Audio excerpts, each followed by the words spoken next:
Hello again. This time we're going to take a look at the while loop. And so we're going to use a random number generator in here. So we're going to import that. Okay, and we're going to ask a question. Do you want to continue? And we're going to set the answer to a 1 or a 2. So we're going to say, whoops. We're just going to say, would you like to roll again? That kind of thing. Answer equals input quotes. Do you want to roll the dice? Question mark. Space. 1 for yes, comma, 2 for no, space. I always like to put that in there to separate your response from this text right here. So let's make this the same with the NO. Let's make YES both capitalized as well. So this one again from the other video, if you watch, you're going to say, well, this is going to create a string even if you type in a 1 or a 2. So in an earlier video I said put input in front of this, which you can. Another way that I didn't mention back then is you can convert it to an integer after you grab the response.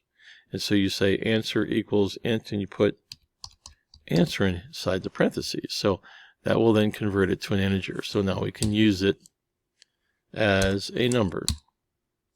So let's say we're going to say while answer equals 1 colon.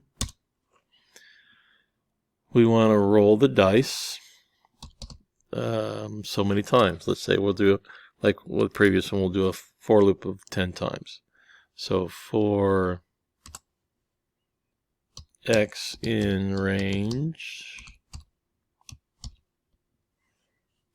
10. So that's just going to produce a loop to go through 10 times. I don't care about the value of x, so I'm not using it in this case. So that's inside the for loop, so we have to tab that. We're going to say rand equals random dot rand int. And since this is a dice, simulating a dice, we're going to say 1 comma 6. All right, and then if it's a number 1, we want to count that. So let's say if rand equals 1 colon count 1 plus equals 1. Okay, so we're just going to count it if it's equal to 1. I'm not going to worry about it if it's not equal to 1. And then we're just going to print out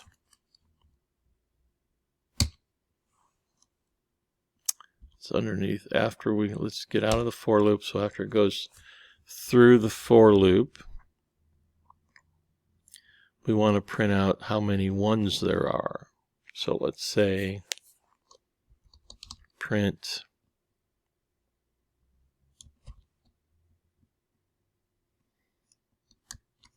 quotes there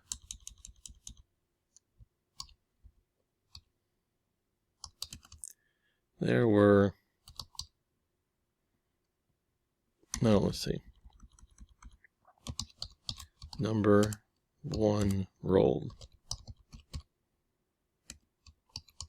was maybe a colon space and then concatenate. We have to convert it to a string. And we have to put the variable in here, count 1. Alright, so number 1, this is in quotes. Got a space after the colon, concatenate. You got this string which converts this number to a string, and all that's inside the set of parentheses for print. Okay, so then we're going to ask the question again, this question up here. We're going to convert it. And we're going to come back down here, paste that. This has to be indented because this all has to be inside the while loop. So we're going to ask the question, do you want to roll the dice? 1 for yes, 2 for no. There's going to be an answer. It's going to come back up to the top of the while loop. If you typed in a 2, it's going to break out of the while loop. Oop, I forgot something.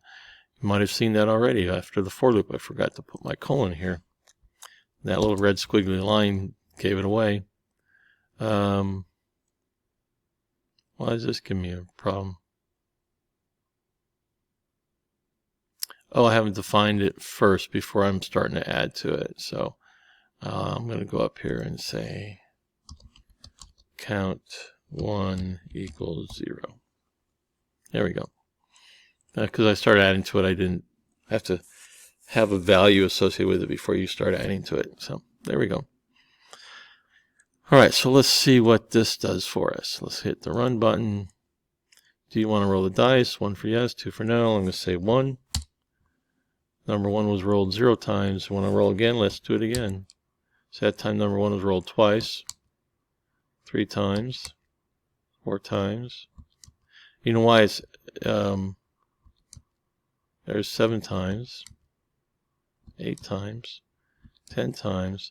How did it roll twice or 12 times when I'm only going through the for loop 10 times? Some of you may have the answer to that. Because it keeps going through this, it's never cleared this back out to 0 after it finished going through it the first time. So I would need to put I need to reset it back to 1, or I mean 0, count 1 equals 0.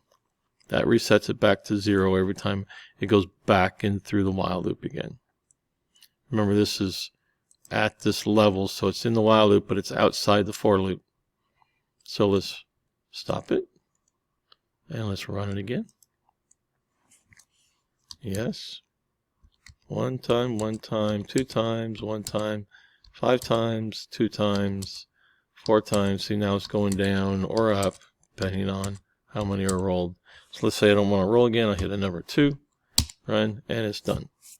So that's a little demonstration on a while loop and a for loop. And again, taking the answer, converting it to an integer. This is just a different way of doing it. So hopefully that was helpful. Happy programming.